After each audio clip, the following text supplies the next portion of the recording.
landed Gentry, a novelized adaptation of Somerset Maugham's classic play. Chapter 1. Kenyon-Fulton at night. The drawing-room at Kenyon-Fulton had the patience of old houses.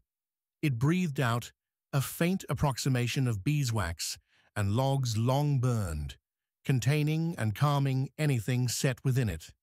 Outsized portraits that looked like dark weather, their pigments smothered by that brownness only time can do to oil. Stout furniture whose joints remembered stronger hands. Chintzes faded to a pallor that seemed less a failure than a point of view. Nothing here was new. Everything here was settled. Not fashionable, never that, but substantial, as though the room itself signed the family name in ink that would not run. Tonight, one or two shaded lamps were lit, little islands for the gaze. Moore, the butler, moved among them with the stealth of a caretaker bishop, his cuff gleaming faintly. Behind him came a short, compact man with wind-whipped hair and a fringe of beard that ringed a square jaw like bracken around a stump. Gan, the Insoley gamekeeper, dressed in sober Sunday broadcloth that sat on his torso like a duty rather than a choice. He held his hat, then, after a step or two, did not know what to do with it, so he held it heavier. "You're to wait here," Moore said, unctuous but not unkind. "They've not got up from dinner yet, but he'll come and see you at once."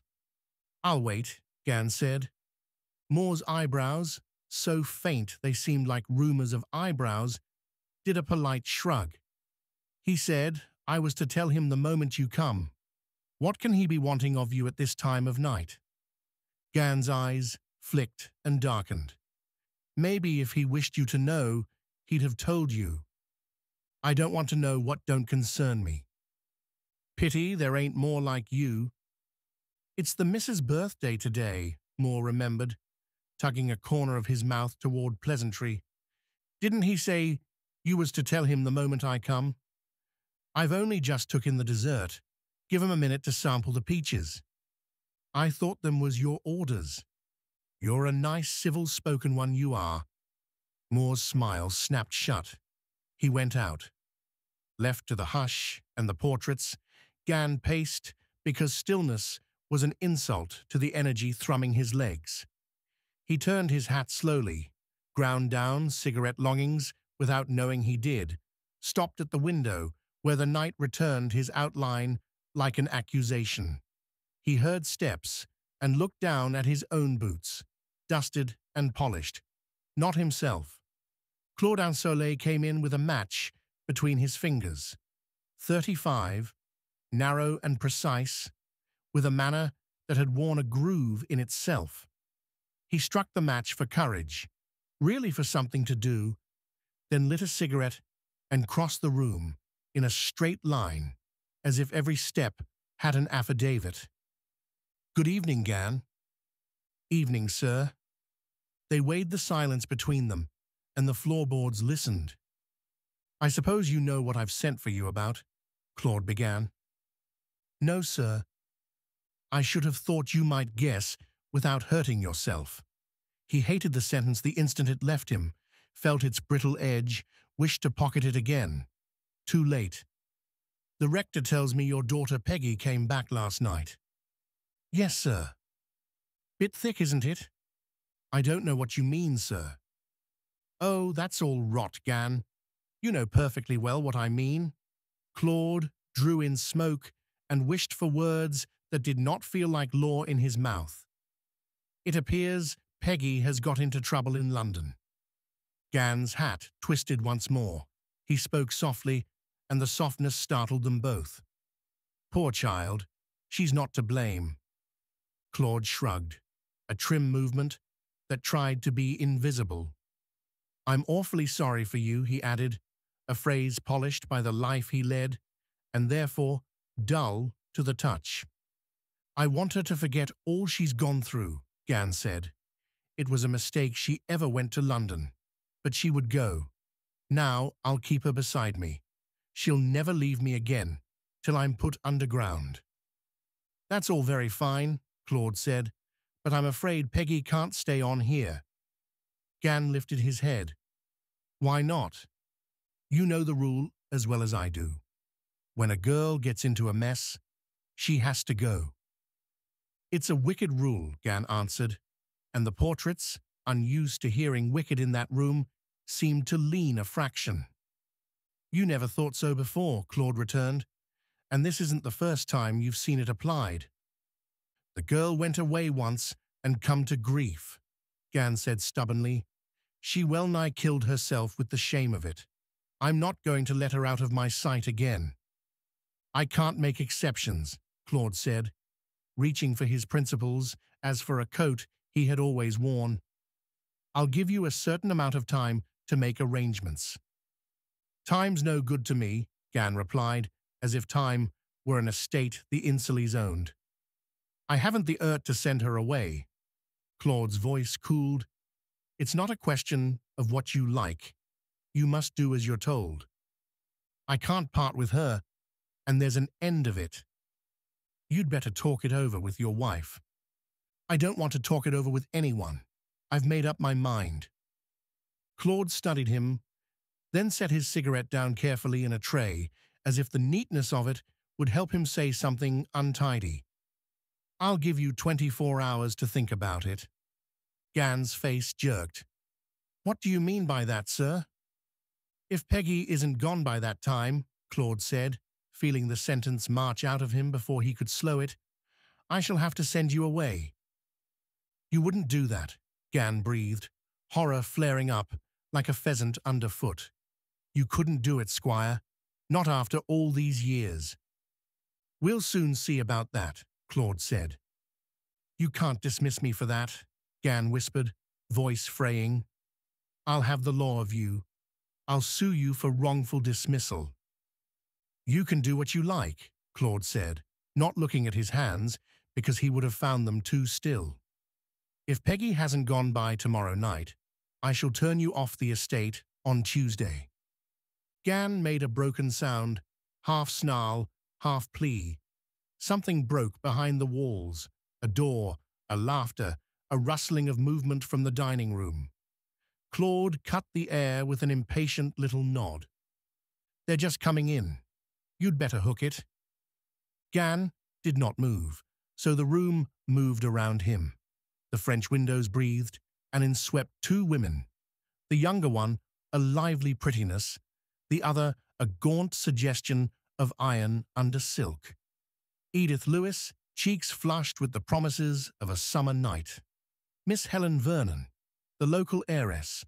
The very word had posture. Gan slipped past them, an awkward wedge in a society that did not take wedges. The women's voices fluttered to the windows, already speaking of the lake and the night air, and then Grace came in.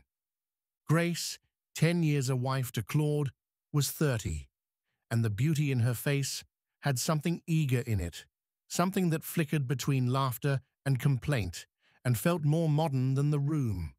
Her restlessness came in with her. It laid itself down on the piano, took up a book, and put it down again, fed on itself, joked to hide and goad. People said she was always one emotion further than the one she allowed you to see. "What on earth was Gan doing here?" she asked, an arrow launched as if for sport. "I had something to say to him," Claude replied. "May I know what?" Her smile tilted. "It would only bore you." "That wouldn't be a new experience," she said, and the smile did not tilt so much as sharpen. Claude tried to play at lightness. "I say, you're looking jolly tonight." "Kind," she returned, the single syllable too polished to be mere answer. He asked if she'd like the necklace he had given her that morning for her birthday. She said yes, and reminded him she hadn't worn it because it didn't go with her dress. He suggested, shy as a schoolboy, that she might have worn it for sentiment. She reminded him brightly that he had taught her propriety must outrank sentiment in a house like this. It was a dance they both knew how to do. The turn, the pause, the smile that was not a smile. That night, the drawing room filled itself with talk like vapor fogging a mirror, Edith rhapsodizing the solemn trees, Helen Vernon answering with Shakespeare as if she were opening a drawer, Claude's brother, Archibald, the amiable parson, with a kindly aversion to zeal, entering just ahead of Henry Cobbett, 24, and a shade too pleased with his own ease. That was the room's tone when Mrs. Insoley arrived early. It was Grace's undoing that the older woman never arrived any other way. Mrs. Insoley stumped into the room in rusty black, as solid as a verdict. She always looked to Grace like the very essence of the phrase women of property, not the women themselves, but the iron gist of the phrase. A little fat dog and a companion, Miss Hall, followed her.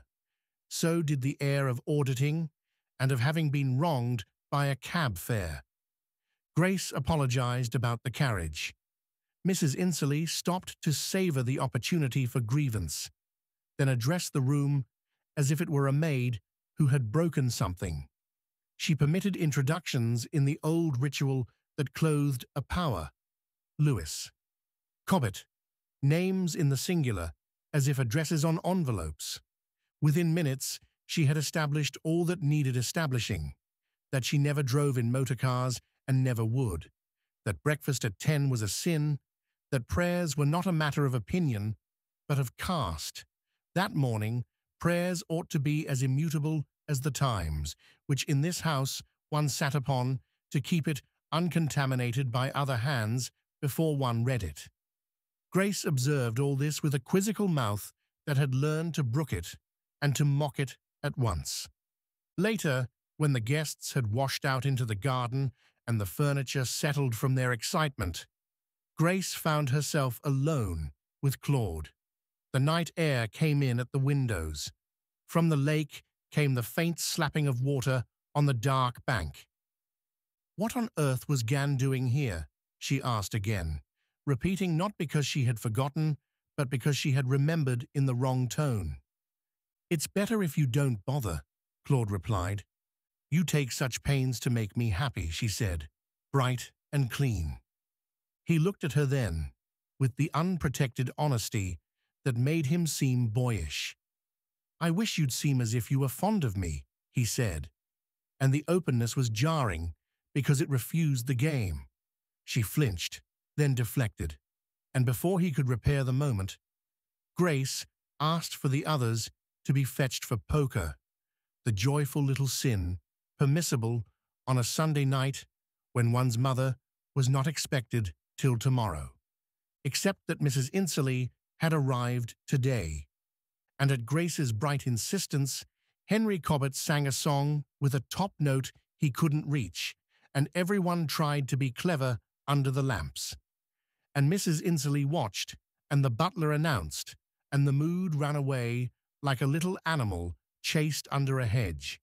Grace, clutching at banter, tried to make comedy of what had pursued her all day, her restlessness, her soreness at her life in the country, at counting hairpins for account books balanced and rebalanced by Moore's precise hand. She was poor. She wore a rich man's house. She felt every day the pinch of gratitude that robs gratitude of its grace. Later still, after Mrs. Insoley had scolded and retired, and the men had wandered off, and the piano had shut its teeth, Grace stood in the dark figure of the window when Cobbett slipped back in, smiling as if the night were an arrangement between them. "Why did you make me sing that idiotic song?" he asked. "Because I chose," she said. He asked whether she was beginning to care for Claude differently. She said disconcertingly, yes and no. Claude bored her. At moments, she felt more than half in love with him.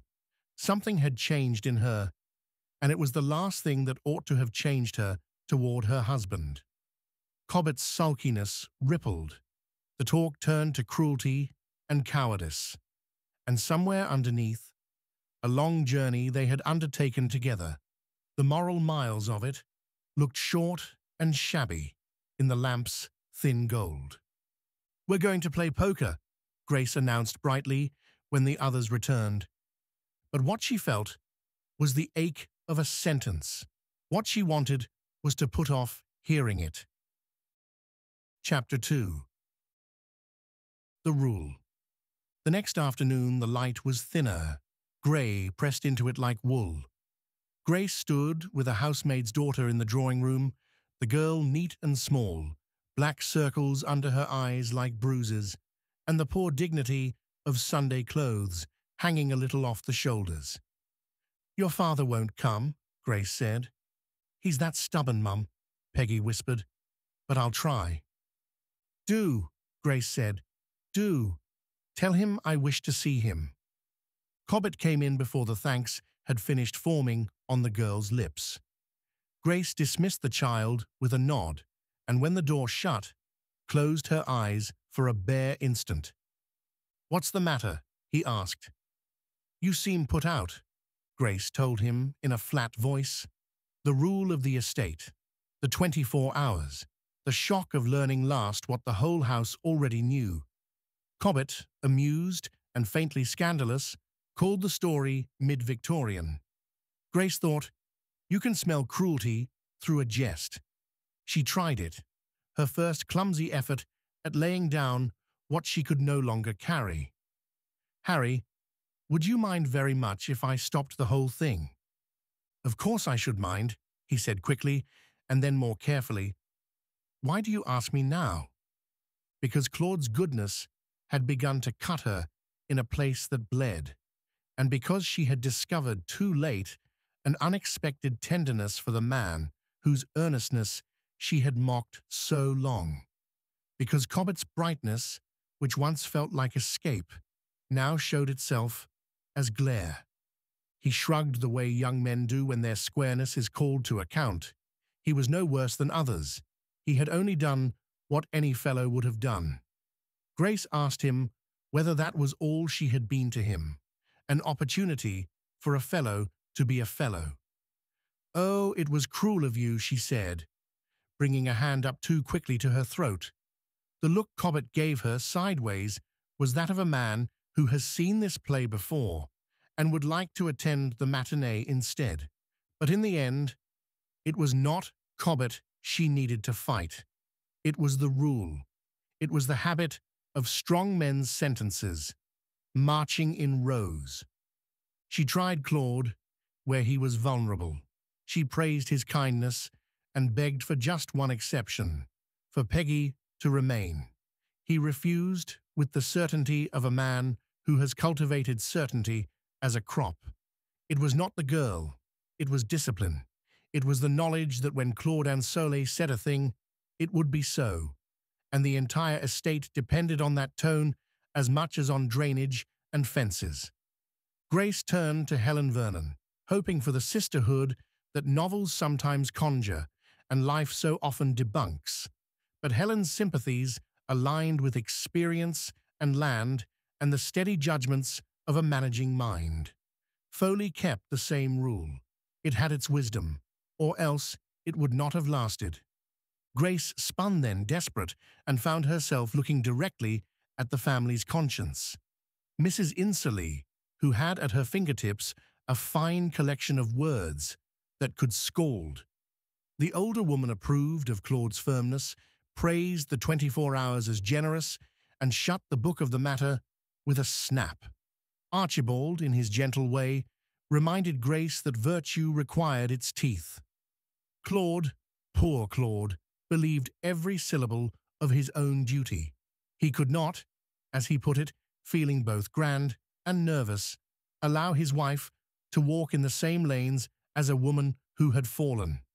It made him sick to think of it. Grace stared hard then at Helen, and saw, with a kind of horror, comprehension in the other woman's eyes. That cool understanding, that instant of seeing through, revealed the private geography Grace most dreaded to have mapped. Helen answered the unasked question later, in a whisper that hurt itself on the way out. Yes, she loved Claude and always had. Yes, she knew. No, she would not use it.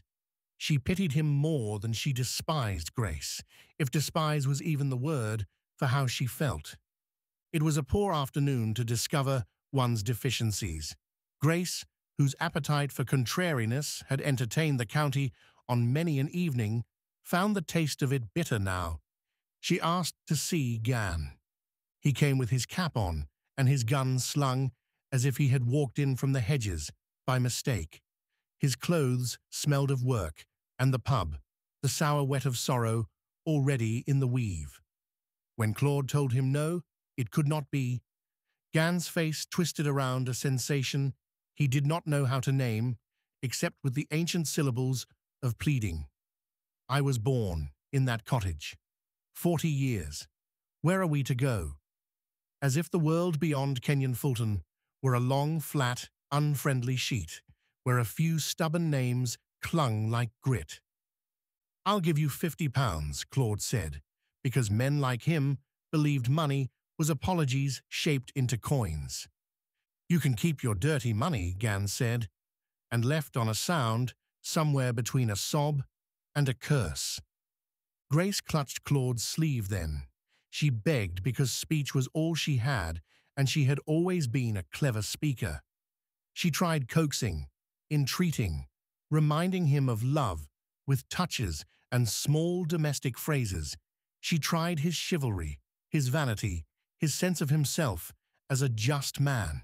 He withdrew a little from her hands and summoned the better man he wanted to be.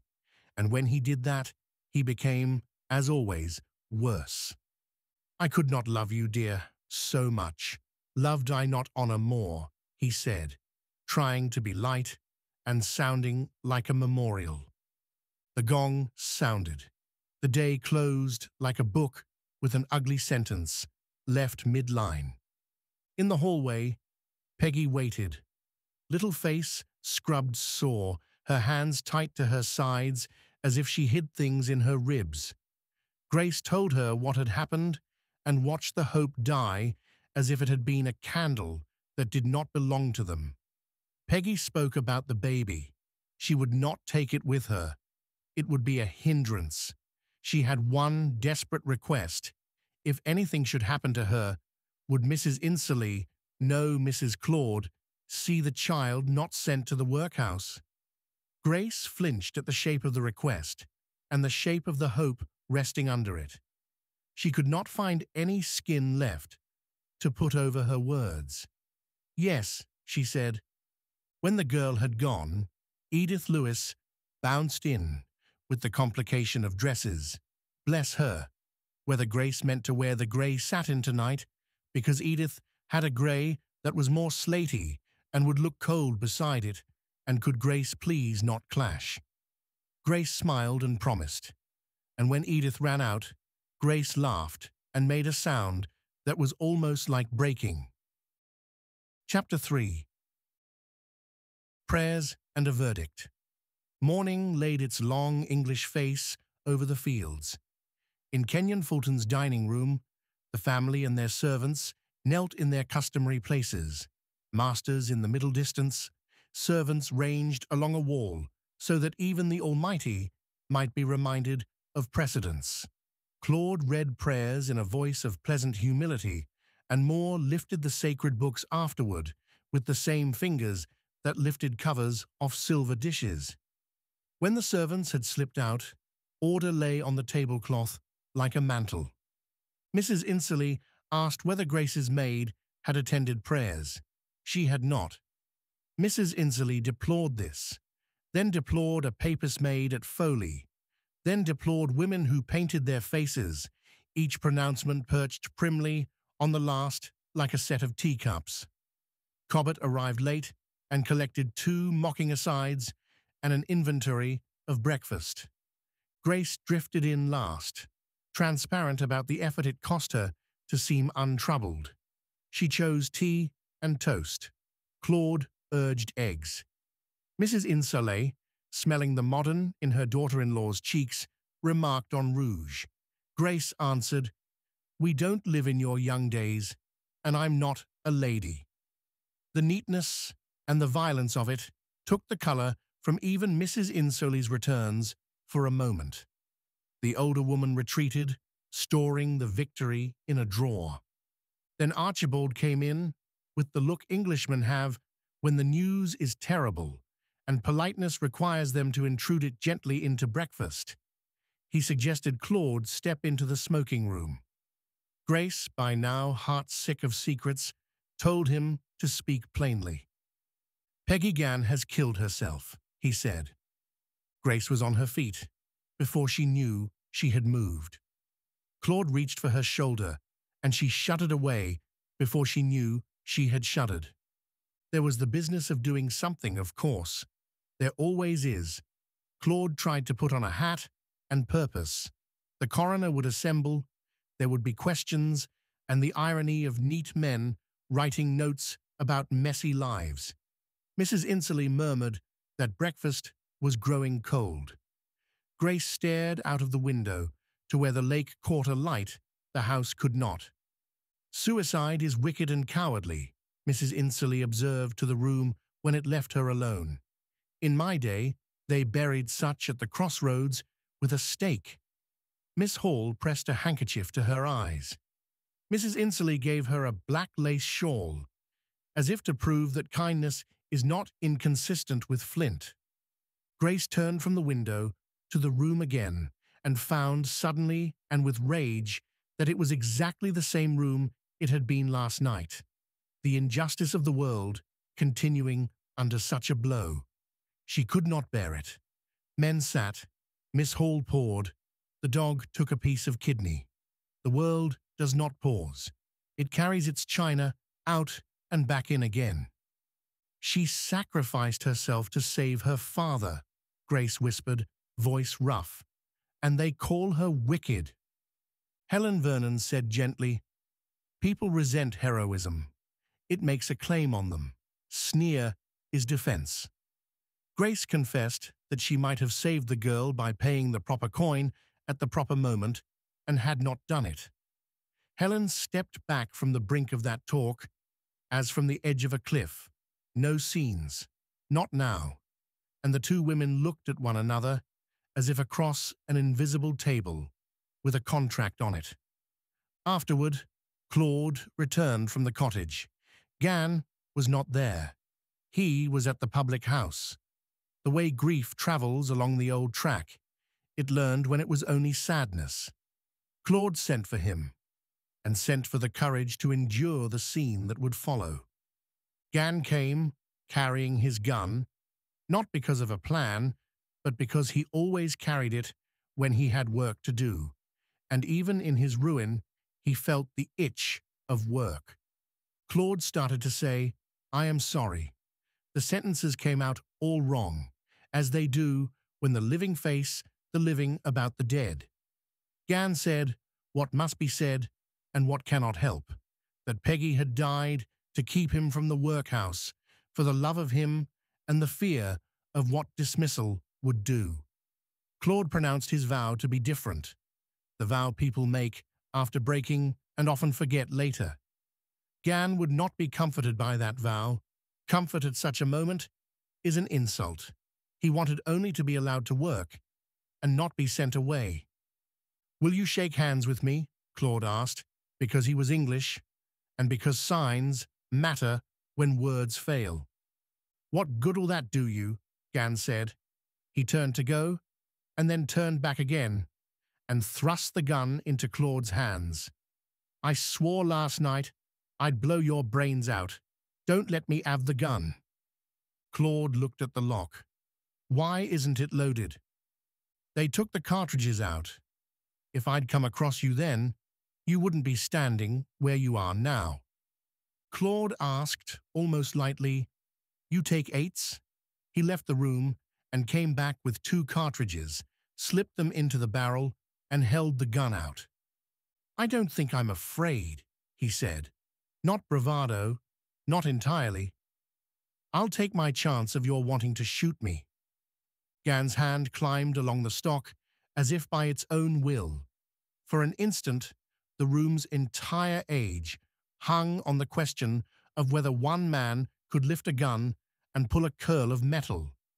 Claude went to close the door behind him, of all gestures, and in the time that took, Gan managed to wrestle his body back into himself.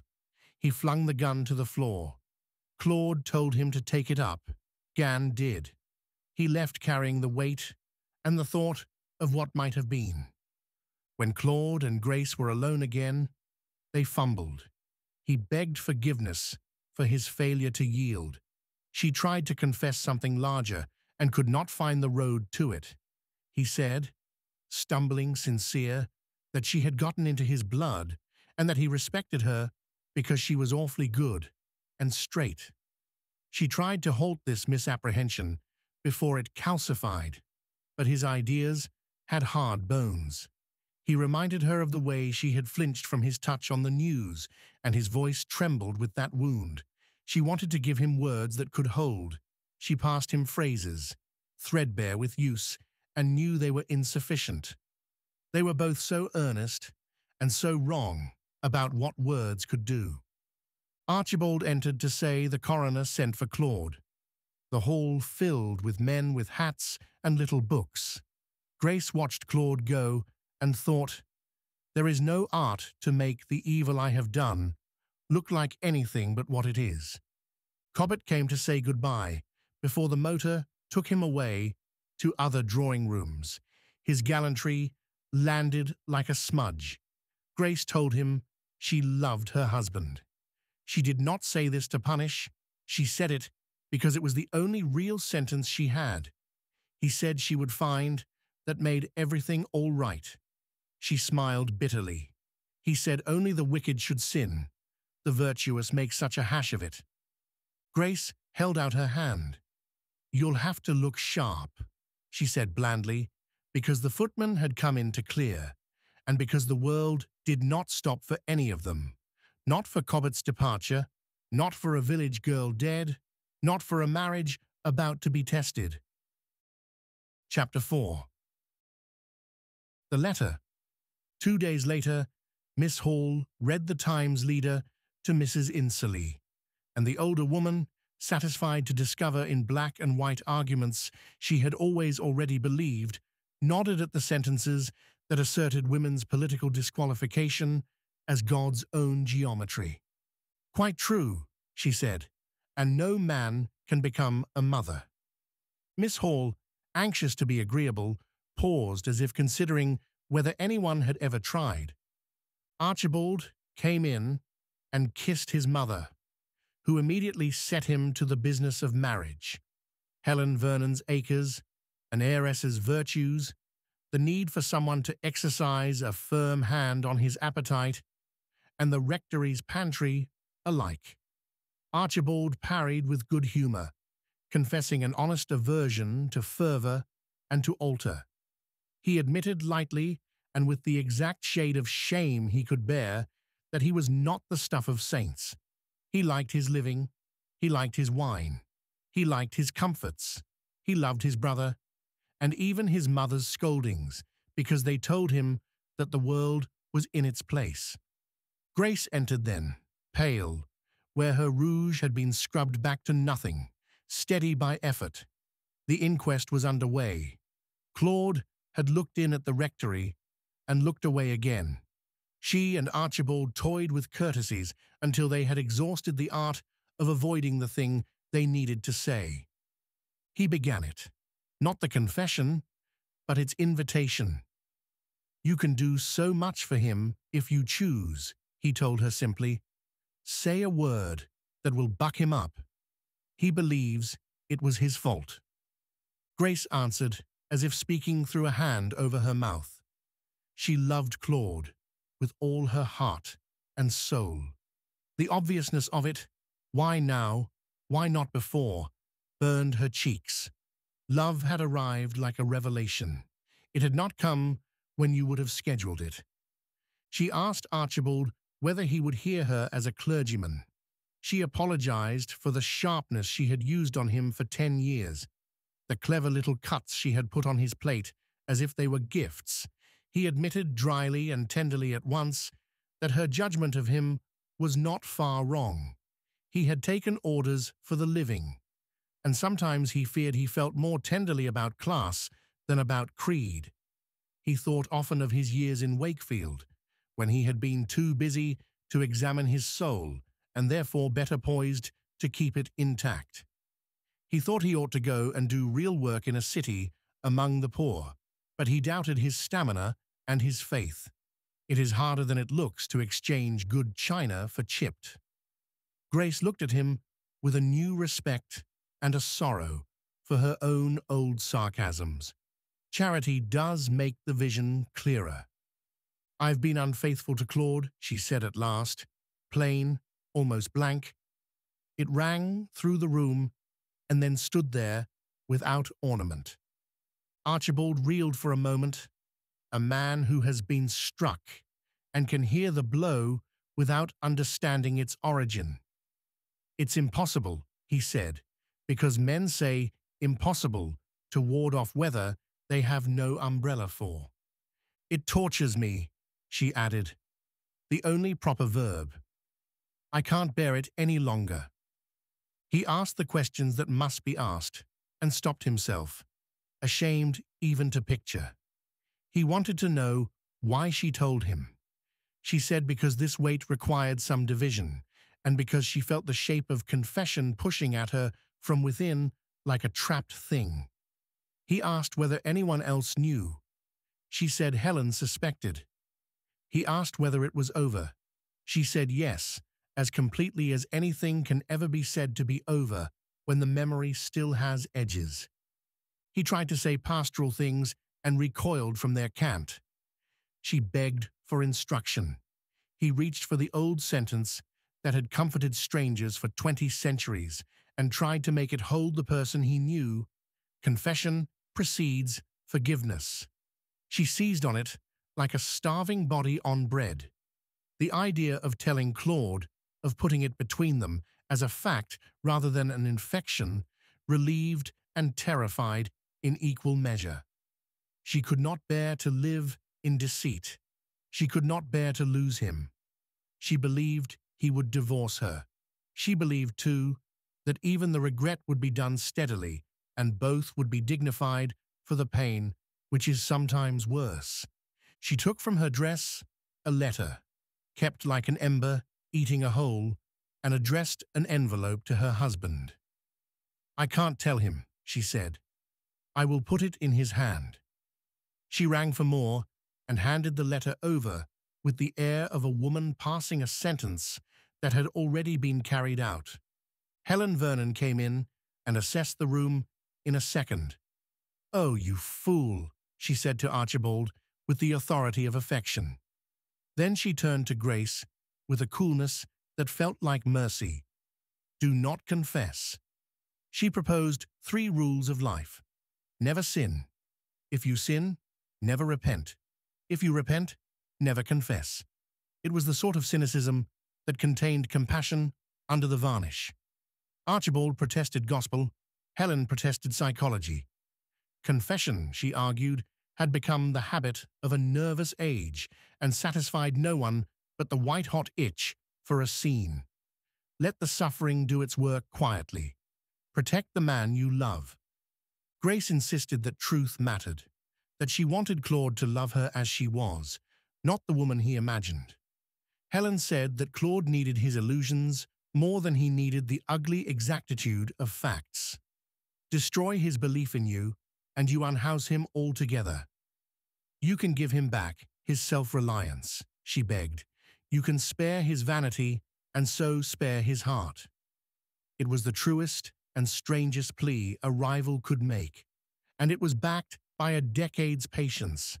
Helen had loved Claude since she was 16. She knew what fixed him to the earth. Grace wrestled with that. The idea that she could make herself into the woman Claude believed her to be, the happy hypocrite's fable, love worn until it becomes the skin, repelled and drew her. It would be punishment to live with the lie. It would also be an act of love to keep his weather good. She could do it. She could decide to be better because someone believed she already was. The hall sounded. Claude's voice, the little hush by which a house acknowledges the return of its head. Grace remembered the letter. Too late to call it back. Too late to shape the truth differently. "Leave me," she said, and the two others went. Claude came in with a letter in his hand, hers, and put it, unopened, on the table because he had the heavy feel of a man who had been in a room with anger. The verdict was as expected: suicide while of unsound mind. The coroner had asked questions with a radical's relish. The jury had passed a vote of censure on Claude, as if character could be measured by a show of hands. The crowd had hissed when he came out. Men he knew by their boots and by their father's boots, men he had excused for rent in bad years. "They hate me," he said, confused as a boy.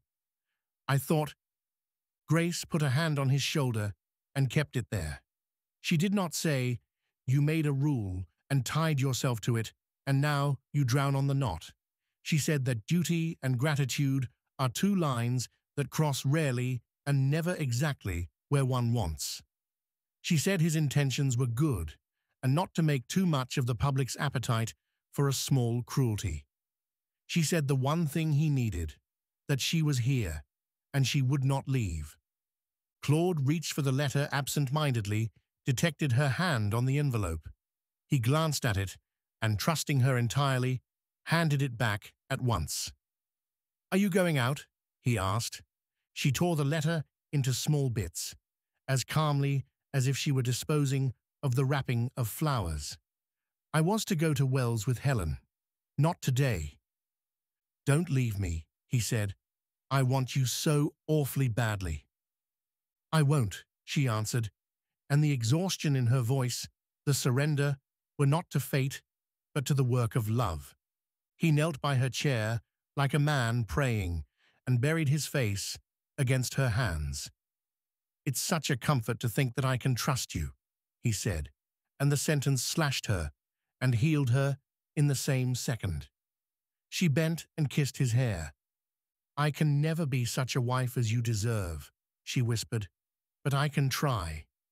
If you can believe in me always, perhaps in time I can become what you believe."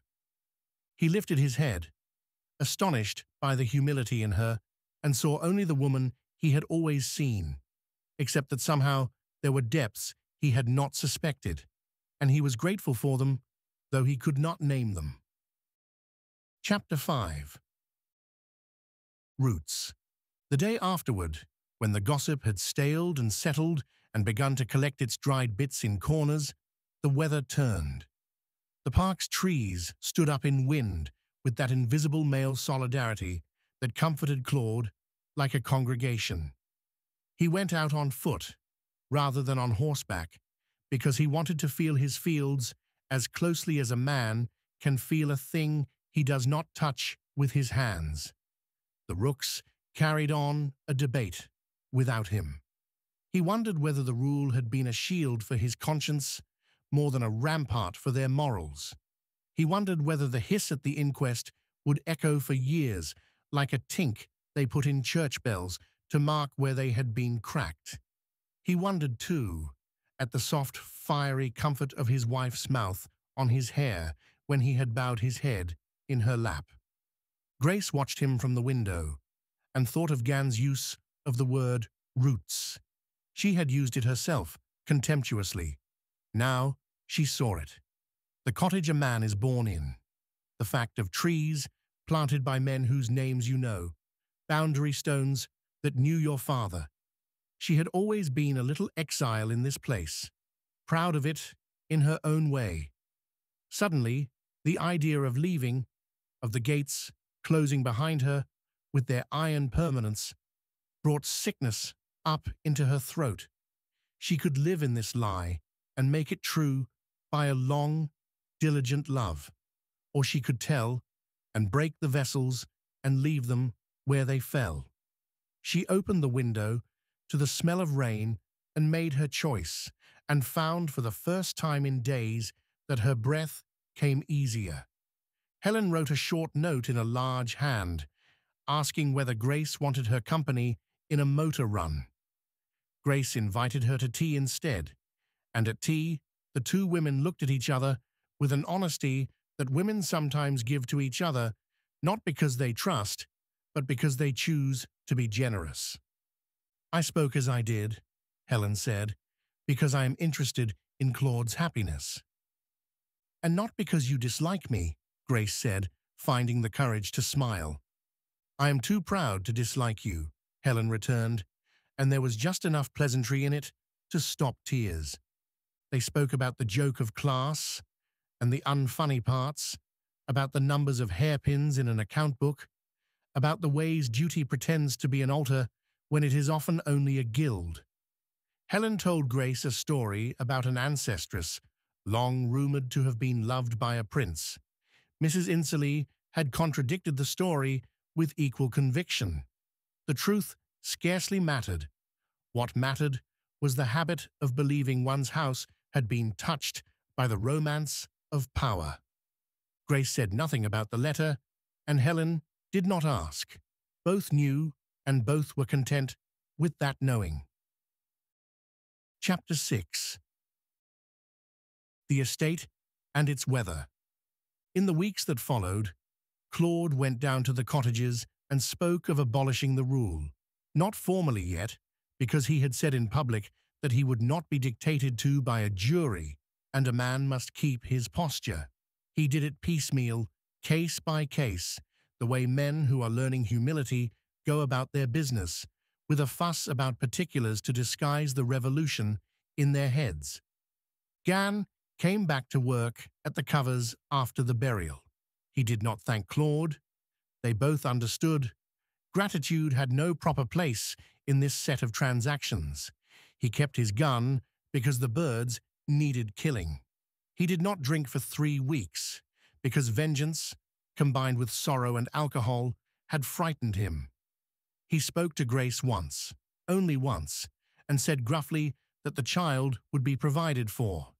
Grace gave him money and did not ask in whose house the baby's cradle swung. He said, rough and fast, that if anyone asked, the baby was a cousin's orphan. She nodded. It would be a safer lie than the truth. The village had never liked Grace more. It was not that they knew anything. They would have liked her less had they known. It was that grief had marked her beautiful face, like a light falling through leaves, and humility had taught her to listen at doors she had never paused at. She found herself at the bedside of an old woman with a cough. She found herself in a dairy testing curds. She found she could be, with the same energy that fueled her laughter, useful. Edith Lewis went back to London with gossip that would not harm, and Henry Cobbett wrote a note from Wiltshire moulding his apology into a joke. Grace did not answer. He took the hint with a smarting pride that reminded him that one does not emerge from every house as from a club, patting one's pockets. Mrs. Insoley remained, a permanent critique wrapped in black, appraising the entire world with the certainty of a woman who believes the Almighty, if properly courted, votes Tory. She did not forgive the inquest jury. She did not approve of abolishing any rule that had lasted so many lives. She did not approve that the present tense could differ from the perfect. But she approved, though she did not say so, of the way her elder son walked back in at evening, looking less like a carved virtue and more like a man. Archibald continued smiling. He also preached a sermon, 3 Sundays later, about mercy that surprised everyone because it felt like confession. Helen Vernon, in her handsome house at Foley, received visitors, looked at china, signed papers, made arrangements that mattered to tenants and to birds, and kept to herself the small, sufficient sentence that had once been all her future. Claude loves someone else. She bore it with the dignity of a woman who knows that bearing well is the whole of nobility. And Kenyon-Fulton, spacious and solid, stood, chintzes pale in late sun, old masters sulky with their own shadows. The Times laid on a chair where a man might sit on it a moment before reading it, whole and clean. The house had seen Insoleys more foolish than Claude, more cruel, more generous. It had seen Insoleys kill birds neatly and also haul a heavy oar when the river flooded. It would see more. The portraits on the walls, uglier than memory, allows but dearer, held their breath with the patience of varnish. Grace learned the path by which she could cross the garden to the lake in the late afternoons without passing the spot where she had last spoken to Peggy. She learned to sit down on grass carefully because the ground felt more holy than it used to.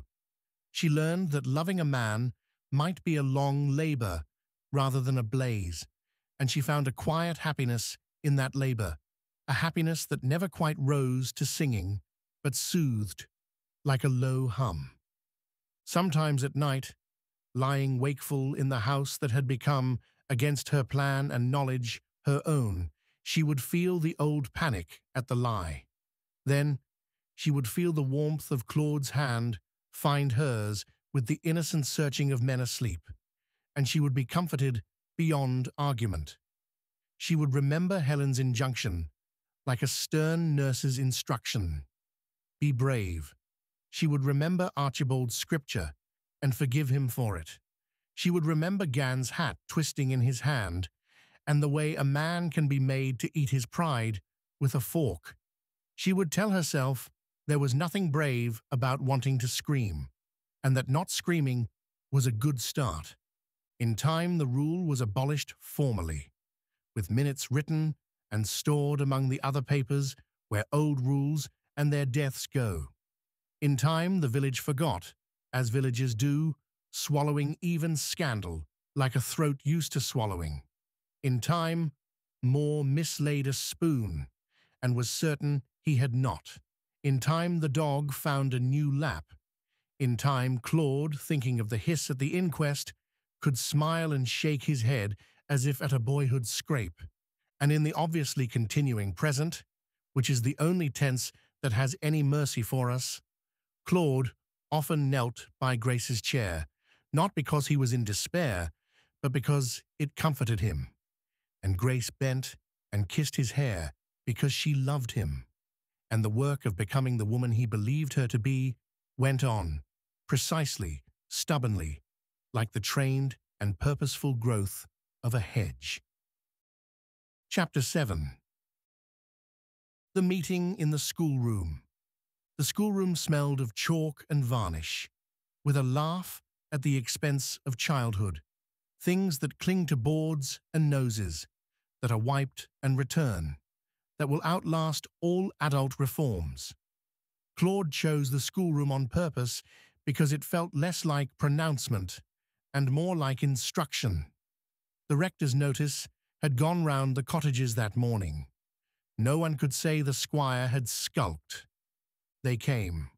Men with the look of fields in the creases of their trousers, women with arms folded beneath aprons, a few young people who did not yet know how not to show their faces. Davies, the doctor and coroner, leaned against the back wall with his hands in his pockets and a radical's patience on his mouth. Mrs. Gatt, who sold eggs, adjusted a hat that spoke of a niece in Yeovil. Moore, whose curiosity was never idle, but always tidy, stood by the door like a footman assigned to a public ceremony as punishment. Grace sat at the side with Helen, who had come because she knew it would both help Claude and hurt a little in a way she had mastered. Claude stood at the front. He had not written notes. He did not trust notes for this. He trusted the stubborn plainness of his voice. "You all know why we're here," he began. "I've called you together to say two things plainly. The first is that the rule that turned girls off the estate for falling into trouble is abolished. It is gone. It will not return while I am responsible for Kenyon-Fulton. The second is that I am sorry for having kept it as long as I did." Moore, at the door, drew in his breath, and then put the breath aside with the certainty that no occasion, however public, required a butler's noise. No one clapped, no one hissed. There was a ripple like a sigh moving from the left benches to the right.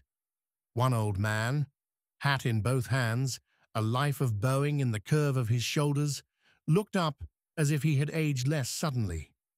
Davies cleared his throat, but did not speak. "It's not for me to tell you how to judge," Claude went on, aware that sincerity sounded like platform speech at the wrong pitch. "We have our ways, and we think they are good because they are ours. But I have nothing to say to you today about custom. I have this to say: a girl is more than her worst mistake." The sentence hung in the air as if it had been waiting backstage. Gan had not come. The absence made a space that even the truly not there do not make. Parson Archibald was there, and did not try to press religion into the moment like a stamp. He had begun to learn the value of words omitted. Davies raised his hand. The room performed the small comedy of deciding whether a village doctor must be recognized. Claude nodded. "Mr. Insoley," the doctor said in a conversational tone that nonetheless carried its sharp edge, "it suits me as a doctor that there is less cruelty in the parish. It suits me rather less as a man that it took a death to get us here. Will you allow me to ask you publicly what you have told me privately, that you intend in future to consult with those who work the estate as well as those who book its accounts when such rules are in question?" Claude absorbed the barb. "Yes," he said, "I have not enough knowledge to do otherwise." Davies tilted his head slightly. It would do. The room did not quite relax, but it did shift its weight. Grace watched her husband's profile, recognizing the elegance of the bone she had overlooked for a decade, and anyone who knew her very well would have seen the one quiet tear she allowed to stand on the edge of her eyelashes unshed. Helen's fingers, gloved, tapped once on her purse, and then were still. Afterward, in the scrubby triangle of grass at the schoolroom door, people spoke to Claude without their hats in their hands, but also without the sudden insolence that would have made reconciliation impossible. Mrs. Gatt said, "Well enough, I'm sure," which was as good a blessing as any this county ever offered. Davies said nothing. He clapped Claude once on the shoulder and walked away, his boots turning on gravel with an agreeable harshness.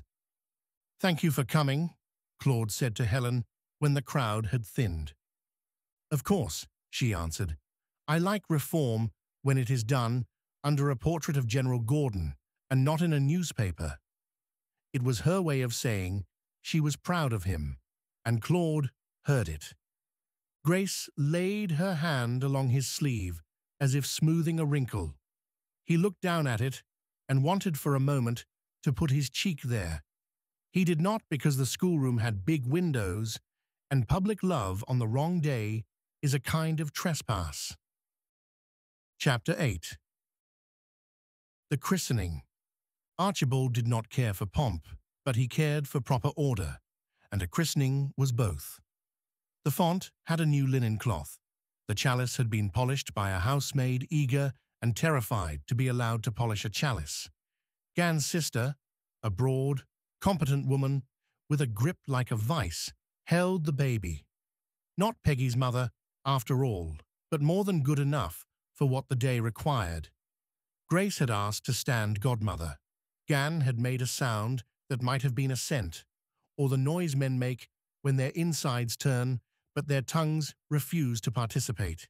He had agreed to nothing. Somehow, the card had written itself. They named the child Margaret Ann and called her Maggie, because naming is sometimes the only direct kindness people can do to time. Helen stood opposite Grace. Claude, fingers on the edge of the font, looked down at the tiny face as if it were a secret map of things the estate could not own. Gan stood back, near the porch, hat mangled in both hands, his boots too loud on the stone flagging.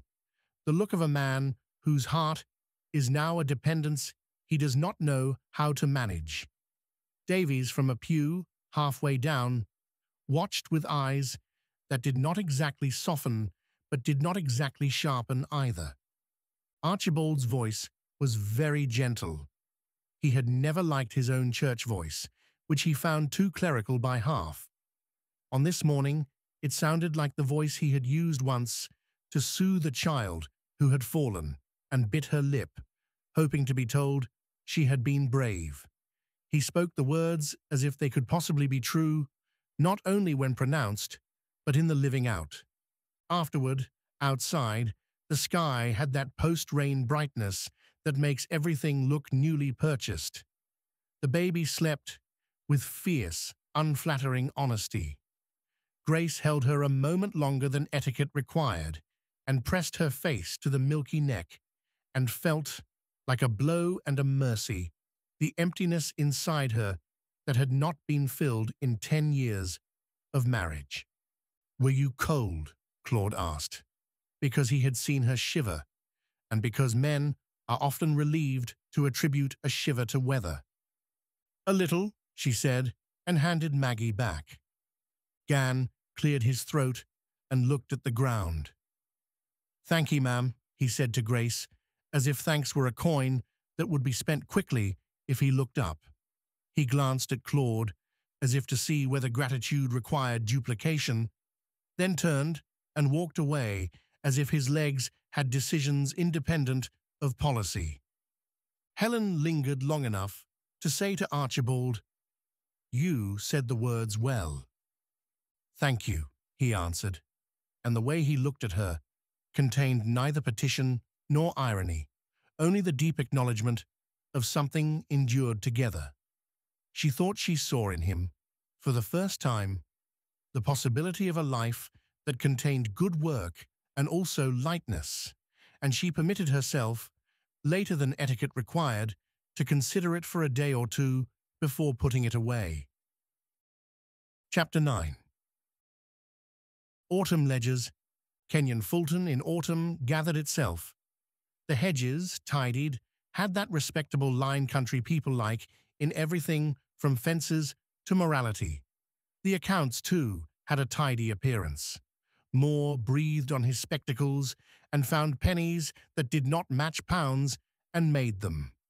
Grace, who had become more useful in the house without noticing the change, kept a small ledger of her own, where hairpins were no longer tallied, but coal and gifts were. She did not show this book to anyone. She was not a child. Mrs. Insoley, despite everything, showed no sign of surrender. There is a sort of English matriarch for whom death is not a process, but an idea she intends to refute by force of character, and she was that sort.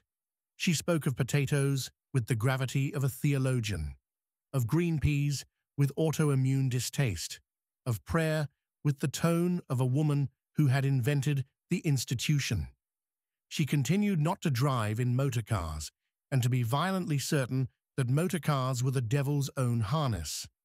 She also sent a hamper of linen to Gan's sister with a note that made the gift look like a lecture and made the recipient blush with reluctant gratitude. Davies came to the house because Claude had torn a nail and it had refused to heal. The doctor did it gently, a penknife and iodine, and mentioned nothing about coroner's juries. They drank whiskey afterward. "We are both less entertaining in private," Davies said, half a smile. "I suspect we may in time even agree on something important." Claude nodded. He did not have Davies's wit. He had something else, which Davies did not name but respected, a stubborn desire to be honest when he could be honest without being theatrical. Henry Cobbett sent a letter from Wiltshire with a board drawing of a pheasant in the margin, as if sin could be illustrated by small fowl. Grace did not reply. He wrote again, then not again. There are men, many, who take silence as answer because they have been taught, in the nursery or on the rugby field, that persistence is unmanly in certain arenas. He would remember Grace sometimes and feel a gust of something clumsy in his chest and turn to a new subject, which is a method not without honor. Edith Lewis wrote from London that she had sung 2 songs at a party where no one had asked her to sing, and afterward 3 men had told her she had the voice of a bird with a head cold, but still, she added. Her letters were life preservers, flung in from another sea. Grace found, to her surprise, that she did not need them as urgently as she once had. She answered anyway, because constancy is a new habit and must be practiced. Archibald, one Sunday, preached a sermon that did not mention sin by name and did not need to. He spoke of small alms given in private and of the loneliness of people who do wrong. Not because what they do is wrong, but because their wrongness isolates them. He finished, looked up, and found he had spoken with more feeling than comfort and was obscurely ashamed. A woman from the back came up to him after and told him she had never liked his sermons before, and this one had gone in, a phrase that pleased him because it sounded culinary and corporal. Chapter 10. Foxes. In November, the first good frost put a lace on the ground, and men began to speak of foxes the way they speak of politics, as though cunning were the country's natural religion. A meet at Foley, Helen's house, would always draw lines on the lanes and connect them to each other, men with pinks and girls with cheeks built of air, the rector with his knees a shade too wide for a gentleman, the squire from Kenyon-Fulton with his hands neat in the reins, his wife with a toss her head, no longer riding but as much a part of the field as if she had. Cobbett came to hunt. It was inevitable, really. You cannot farm the social fields and not run up against previous harvests. He came as if by accident, and smiled because smiling is armor and a weapon both. Grace saw him from the terrace, among the swell of hats and old talk. She did not step back. She had thought she might. She had rehearsed a retreat in a dozen reflecting places. She stood very still and watched him talk to a woman whose hat had a feather that did not exist in any catalogue. He saw her and bowed as if the entire episode of their lives together had been a formal dance at a ball. She inclined her head a quarter of an inch. It was enough. It will always be enough. Later, after the first flush of gallop, after a ditch that took a joke and made a mishap, after Helen's parlour had swallowed the exclamations of the day, Cobbett contrived to stand a moment by Grace, while people poured sherry and admired each other's bruises. "I came to apologize," he said quickly, quietly. "For what?" she asked, equally quick, equally quiet. "You did what you do." "Don't," he said, for once with some pain. "I deserved it, but don't." "I don't need anything from you," she said, not unkindly, not even apology. He looked into her face longer than smart men usually allow themselves and recognized that she had become, in this last stretch of months, someone he could not have navigated, even had he tried. "Goodbye, then," he said. "Goodbye." He left the county after 2 more days of respectable sport and never came again, for the hounds. People said he had got himself engaged to a girl in town who sang songs for a living and had nicer elbows than sense. Perhaps he did. Grace resumed her life without his shadow. That evening at Kenyon-Fulton, when Claude spoke about a tricky hedge near the stream, she listened with the exact amount of interest that made him feel she had always known what he meant about hedges and streams and the way a horse chooses. She poured him tea and thought, this is how a lie stops being a lie. You do the love until the heart learns the step. She slept without dreaming, and woke with the plain content exacted by mornings that are not trying to prove anything. Chapter 11. Letters and a lamp. Moore believed in lamps. Gas made him nervous. Electricity he tolerated with the suspicion reserved for any new technology rumored to be an improvement. He liked filaments best when shaded and on a table where porcelain or paper under them could make their light look like thought.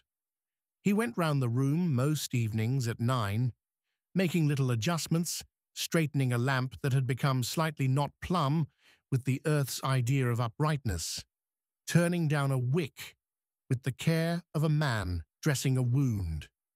On one such evening, he paused at the writing desk because there was a letter in Claude's hand, unaddressed. Moore had not the smallest curiosity that would tempt him to turn anything over. Curiosity was an untidiness he dressed with contempt. He noticed the letter only because it lay directly where Mrs. Claude would usually put the little scissors and the twine. He put the letter neatly under the paperweight, a tiny bronze fox whose ears had been touched to shine by 2 generations of idle fingers. Grace came in and noticed the movement. "Thank you, Moore," she said. He withdrew, as an actor exits after a line. She picked up the letter and recognized Claude's hand. It was not hers. He had been writing. She slipped the paper from under the fox and sat down. "My dear Grace," it began, and her heart jerked because Claude never wrote "My dear Grace" to her when both were in the house. He spoke it, when he must, in embarrassed fragments. "If I should die before you, not a romantic opening, a man's, and there is anything left unsaid between us, I wish this to say what I have sometimes failed to say with the comprehensiveness and good order you deserve." He went on in that vein, his sentences inclined to squash together, his tenderness finding a straight road and then stumbling along it. He told her where the insurance papers lay. He told her what leases could be renewed without trouble. He told her that Mrs. Insoley should not be allowed to bully the gardeners about the herbaceous border because she always liked geraniums more than was good for the border. He told her last of all that he loved her completely and that he had never minded being made a fool of except when he made himself a fool about the wrong thing, and she had never been the wrong thing. She folded the letter and put it back under the fox, because to say anything to him about the letter would be to ask him to be embarrassed aloud. She found, to her amazement, that she did not cry.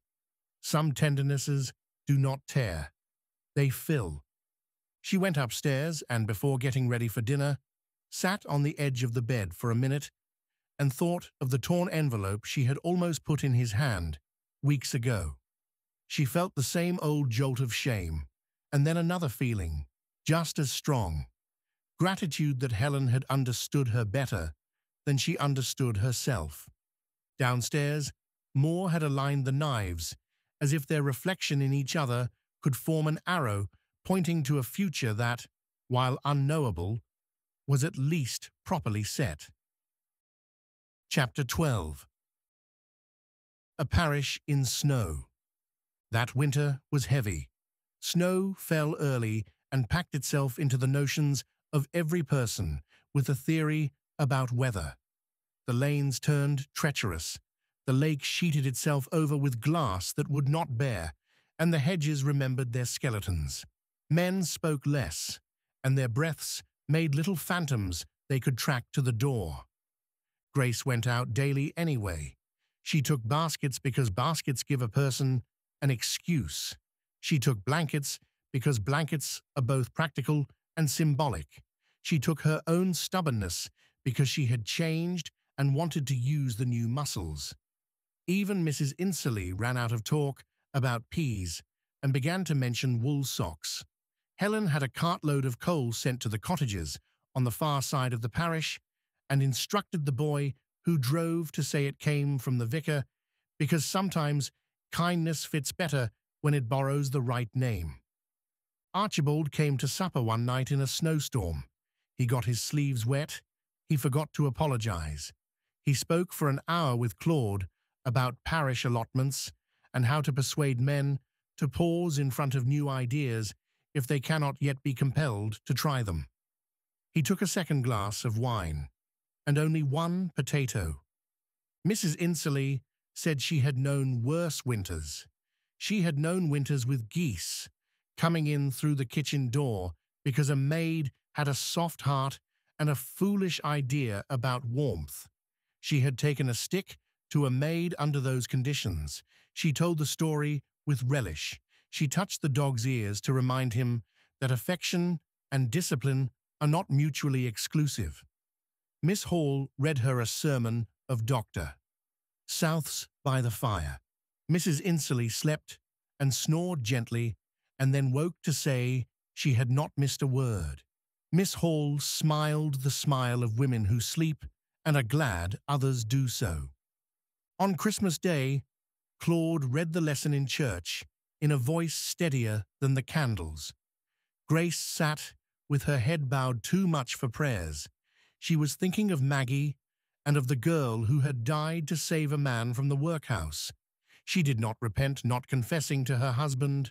She repented, still and always, the pride that had made the whole ark possible. She prayed without words, because words that winter were a form of vanity.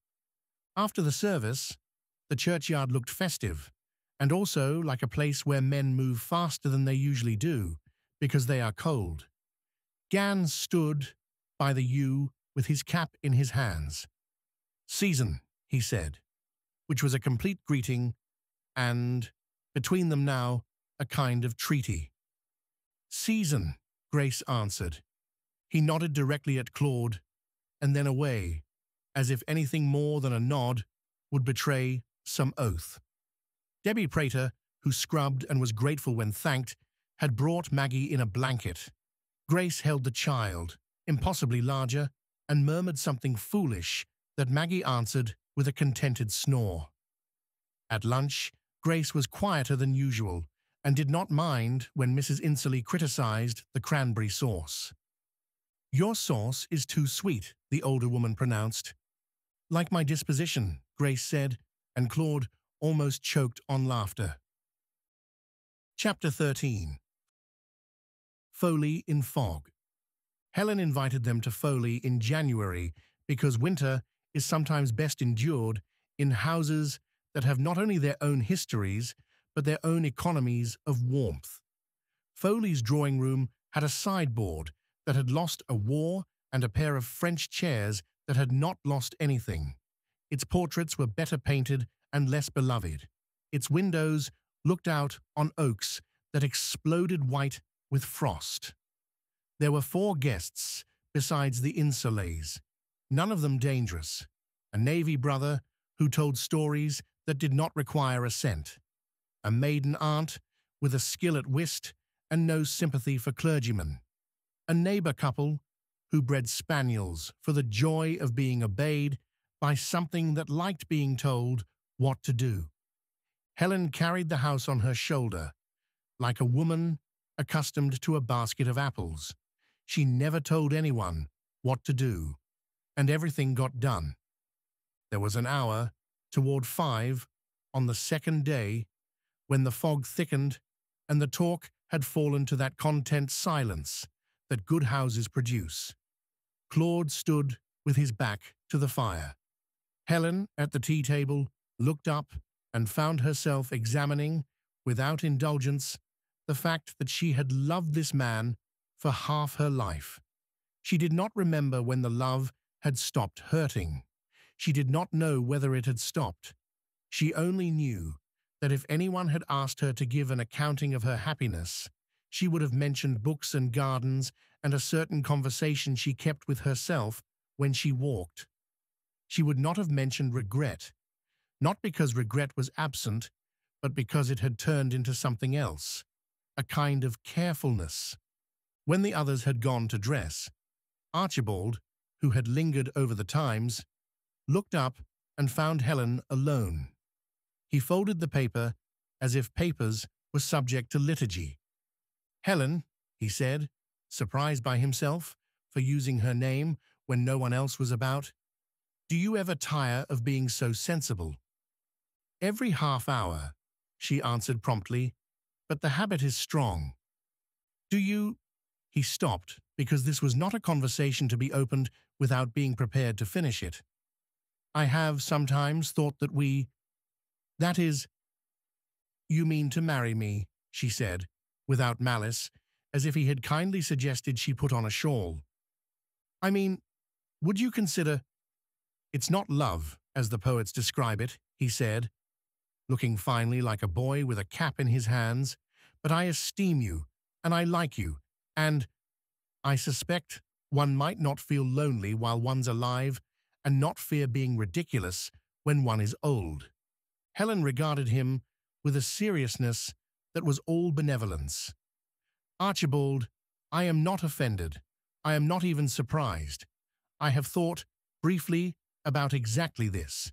We would be companions, and I should not mind it, but I could not promise you warmth every day." "My dear, I do not expect warmth every day. Warmth every day is an Italian superstition." She smiled.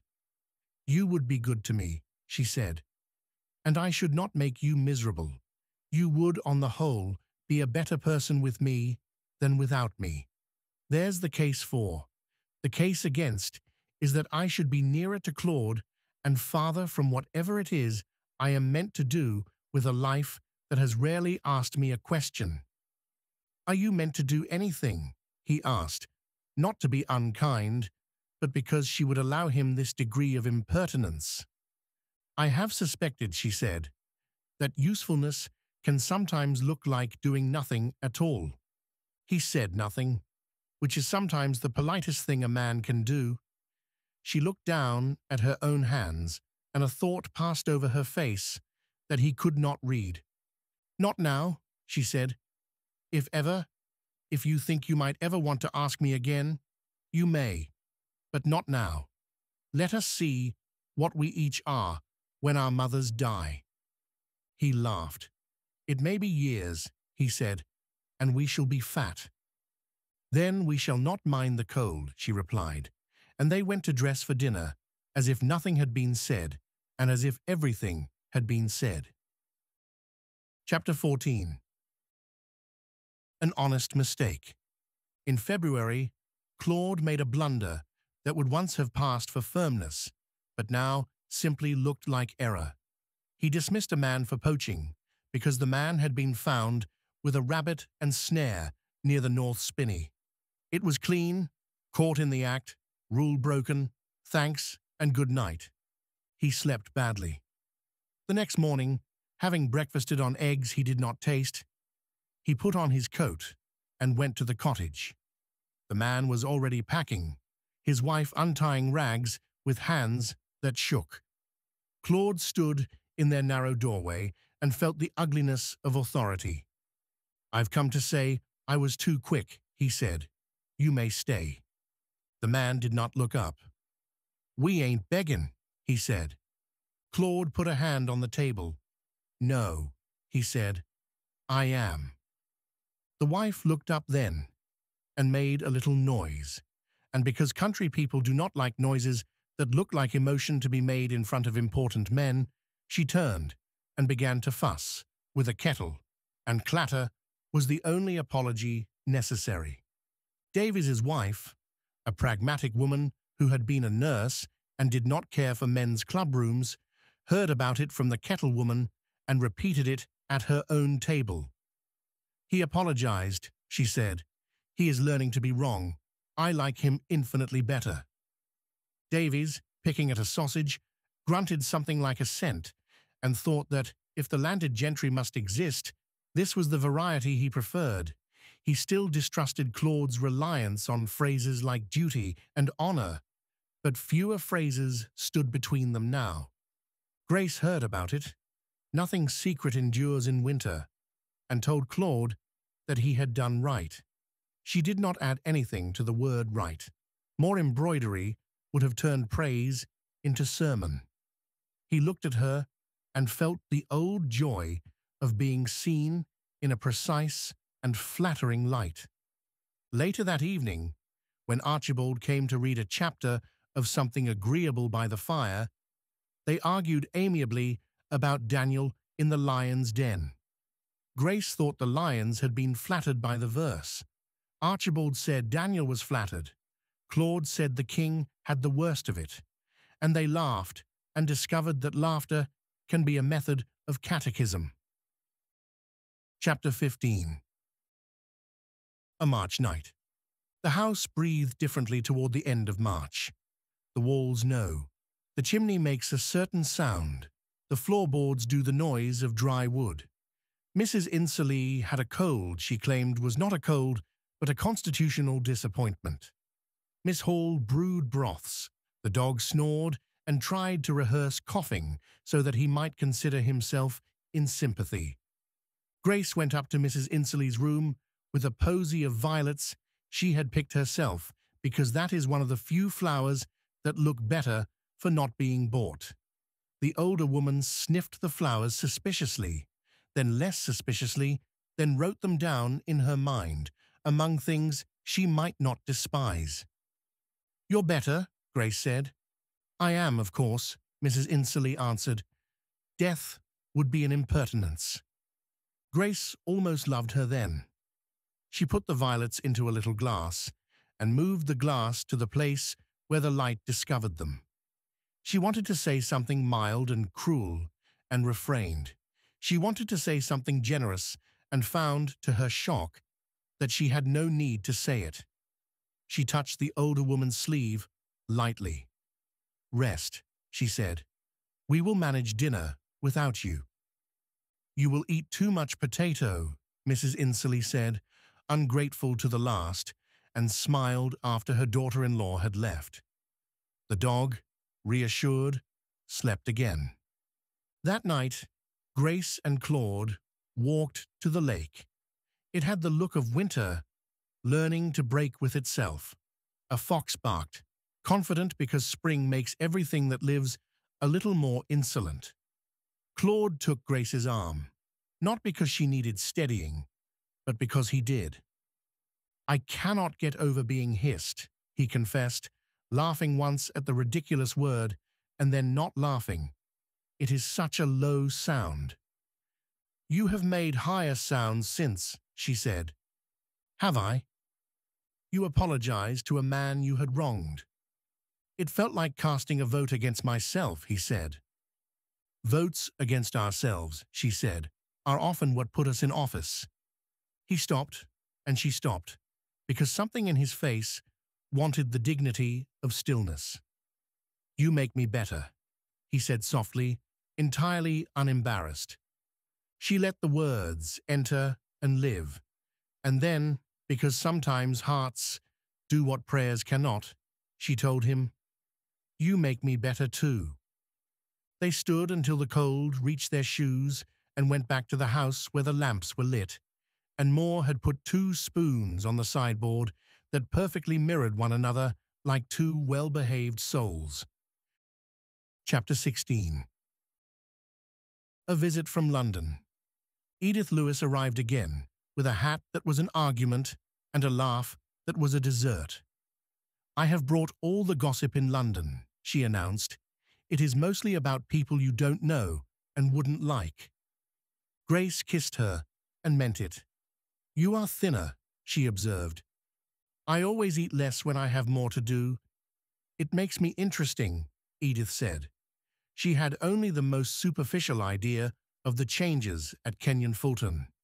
She noticed the deepening in Grace and approved without understanding. She had also had a brief romance with a baritone who had turned out to be married to his idea of his voice.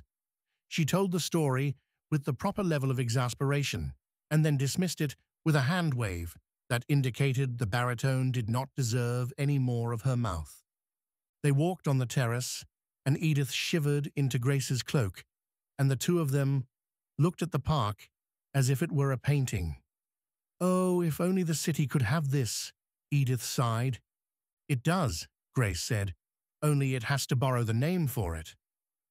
What name? Silence. Edith laughed and then did not laugh. You are changing, she said. It looks well on you.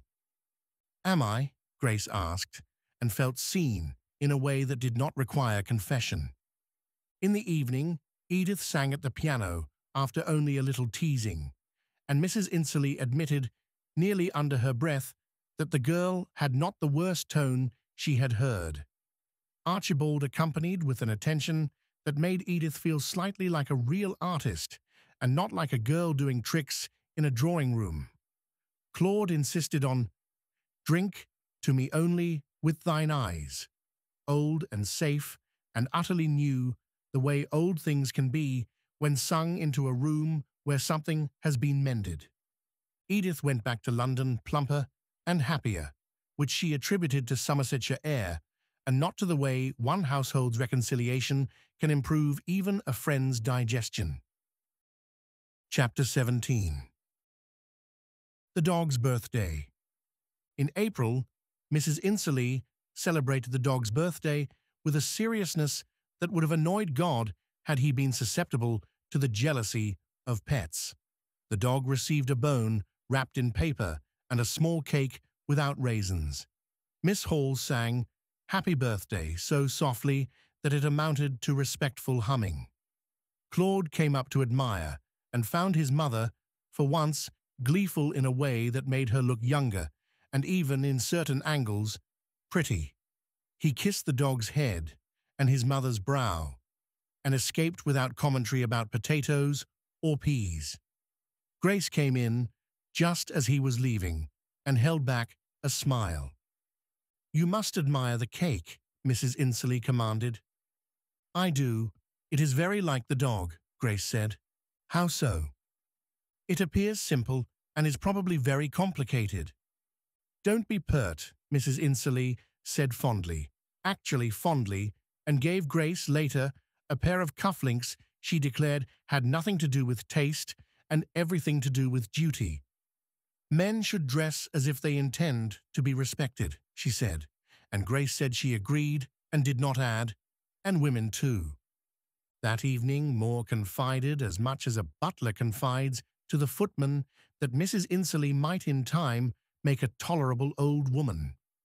The footman said he had always liked her, which was a loyal lie. Moore approved the lie as professionally correct. Chapter 18.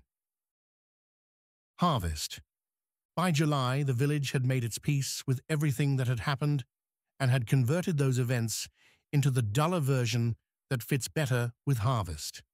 The coroner attended a cricket match and drank a beer he pronounced adequate, a compliment in his vocabulary. Gan took Maggie to the pond to show her ducks and had to catch himself from crying because salted little joys are the devil. Grace nursed a boy through a fever because his mother had 4 other children, and only the 2 hands God had given her. The boy lived and clung to Grace's skirt when he could stand, and she wept in a corner behind the dairy and told no one because she did not want the story to become currency. Claude, in shirt sleeves, oversaw a haying that satisfied him. He had not been often satisfied by work that did not end in a number. He came in to dinner that night, pink about the face like a schoolboy, and told Grace a joke about a labourer's pig that was not funny and laughed anyway, and she laughed too because, to her delight, his laughter had become dear to her in itself and not only as a sign of something else. Mrs. Insoley told them, among other unnecessary information, that she had received a letter from a cousin in Bath that contained an error in punctuation. She discoursed on the decline of education. "When I was a girl," she said, "we learned that the colon and the semicolon had differing destinies in life. Now they go about pretending to be each other with an impertinence that makes nonsense of letters and conversation." Claude asked Moore privately if the colon and semicolon could be trained better below stairs. Moore replied that he had never found a comma he could fully trust. Later, they sat by the open window, and listened to the day withdrawing gracefully. Grace took Claude's hand because no one was looking and because she could. Chapter 19. Mrs. Insoley's birthday. On her birthday in August, Mrs. Insoley received quietly, for her, tolerably, for others, and graciously, for the dog. She forbade motorcars at the front door. She accepted a drive in a landau and did not claim Providence had drawn lots about fly availability. She liked the flowers and said so. She told Helen, without preface, that she would approve of a match between Helen and Archibald if the topic were ever to arise, and that she had told God as much in prayer. Helen smiled and said she would be sure to let God know she had been informed. Mrs. Insoley snorted, which in her amounted to laughter. She took Grace's hand, for the first time without cause, and patted it twice. "You have made the best of things," she said, which was her longest compliment to date. Grace returned the pat, once, and did not risk a word, because the wrong word can make a rare beast run. In the afternoon, under a tree in true shade, Archibald and Helen spoke of the future again, less explicitly. They talked about rectories and ledgers and charity in which the giver's name is never spelled out. They looked like cousins and talked like friends, and when they parted, both were content to leave the possibility of more folded neatly under what they already had. At dinner, Edith's name came up, and Henry Cobbett's, because names are like flies, swat one and another appears. Claude said he had heard Cobbett was to be married in September. Grace allowed herself a small, casual "oh," and never again thought about the baritone elbows of London. Chapter 20. The Happy Hypocrite Revisited. Summer is generous and immodest. It casts forgiveness around like sunlight and expects people to accept. In early September, when the hedges looked like a declarative sentence and the meadows like the word enough, Grace and Helen drove together to a poor hamlet past the river to see an old woman who had taken a fall and refused a doctor, because doctors had become in her mind a form of taxation. They sat by the bed. The old woman smelt of lavender, because something in England believes lavender does more than scent. Grace washed the old hands with a kind of awe that surprised her. Helen warmed the feet with bottles, and kept up a stream of quiet talk about nothing that mattered beyond the bed. "You're good," the old woman announced to Grace in that rude, true voice old people use when they have lost any interest in courtship. "I'm learning," Grace said. "You always were," the old woman said, because sometimes God puts a sentence into the mouth of those who have never read a book. On the drive back, Helen said, "Do you remember the thing I said about the happy hypocrite?" "I've been thinking about it almost every day," Grace answered bluntly. "Is it still a lie?" Helen asked. "It's a work," Grace said. "The lie fell away, or I rub at it so often with my conscience that it has become thin." Helen glanced at her and saw a woman she admired, and therefore felt a little alone, which is one of the prices even the best women pay for their generosity. "You are very brave," she said, because there was no longer any point in being clever. "No," Grace said, "just determined." They said no more, and returned to the big houses that had taught them both the exact size of things they could not change and of things they could. Chapter 21. A quiet crisis. In October, the child Maggie fell ill with a cough that sounded uglier than its size and refused to break. Grace sat up 2 nights in a row with her in Gan's cottage, giving the medicine Davies had prescribed at the clock times as if seconds were soldiers. Gan sat on a chair and did not move because movement would have cracked something newly rigid inside him. He looked at Grace once, just once, and the look contained more thanks than his mouth could have made in a year. On the second night, the cough loosened and Maggie slept, open-mouthed, a trickle of spit on her lip. Grace felt a joy that must look exactly like piety does from the inside. A surrender, a gratitude, a knowledge that sometimes the world allows us a reprieve we have not earned. She put her head down on the cradle's side and slept herself for an hour like a peasant, with the same serious peace. When she came home at dawn, she found Claude awake in the drawing room, asleep in a chair. He started when she came in and rose at once. "She is better," Grace said. "I know it," he said. "I felt it." And though the sentence was ridiculous, it comforted them both, and they did not mention the ridiculousness. He made her tea with his own hands in the pantry and burned himself slightly and swore and apologized to the teapot, which was the sort of patient domestic comedy that bring marriages back from edges. She went upstairs and slept, and woke to find that Mrs. Insoley had ordered hot broth put in her room. The older woman did not refer to it later.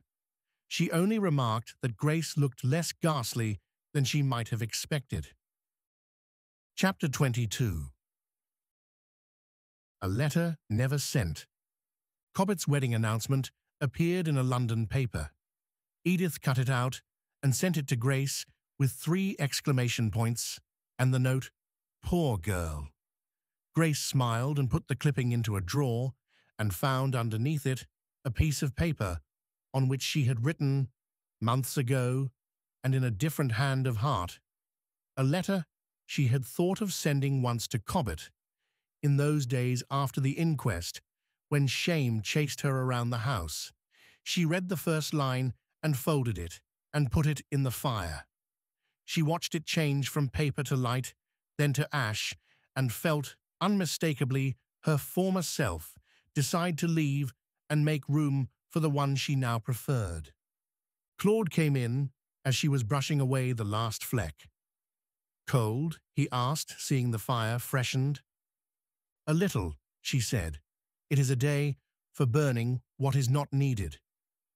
"Then we might begin with accounts," he said, and she laughed and promised that, if she burned any of Moore's ledgers, she would blame the dog. Chapter 23. A visit to Wakefield. Archibald surprised them all by going away alone for a fortnight. He wrote no letters about it and gave no account in advance. He returned with a tired face and bright eyes and told Claude out on a walk, and later Grace, when she found him looking at the rectory as if it were both home and question, that he had gone to Wakefield to see the old vicar and to visit the streets where he had once been a curate in a black coat too thin for winter. "I remembered that I was happy," he said, "because I was useful without being important. I do not think I can be that here, but I do not know that I am brave enough to leave. I am paralyzed by wanting to have a thing both ways." "Wanting it both ways," Grace said, "is the human condition. Don't sneer at yourself for it. Just know what it costs." "What will it cost?" "Either contentment here or meaning there," she said. "You will have to choose the variety." He laughed because he hated wisdom when it came so neatly. "I shall put off choosing until my mother dies," he said, managing irony and tenderness both. "It is my plan for many things." "Then, in the meantime," she said, "do one useful thing a week that makes you a little uncomfortable." He called that unfair. She called it religion. They compromised and called it experiments. He began at once, and his first experiment was to visit a woman no one visited because she was said to be disgusting. He came away humbled and told no one why. Chapter 24. the herbaceous border. In November, Mrs. Insoley and Grace inspected the herbaceous border with the zeal of retired generals spoiling for a campaign. The border had grown magnificent precisely because Moore and the head gardener consulted Grace and not Mrs. Insoley about it. There were arguments about geraniums.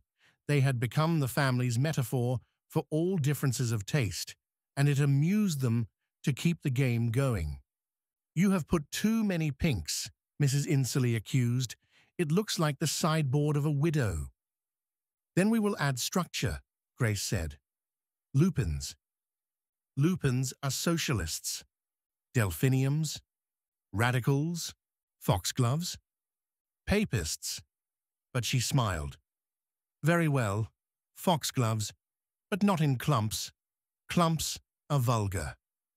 They walked back to the house side by side, their silhouettes in the low light making a single shape anyone looking out could have mistaken for intimacy.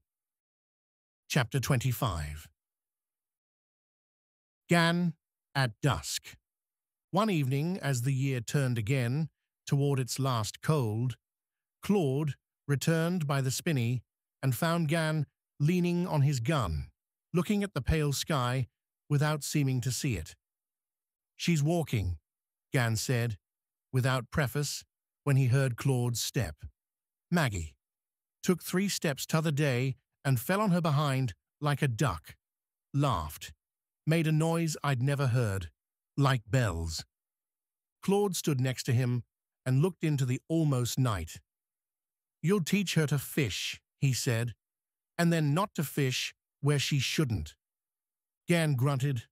I'll teach her what I know, and hope she don't learn too much." Claude did not say sorry.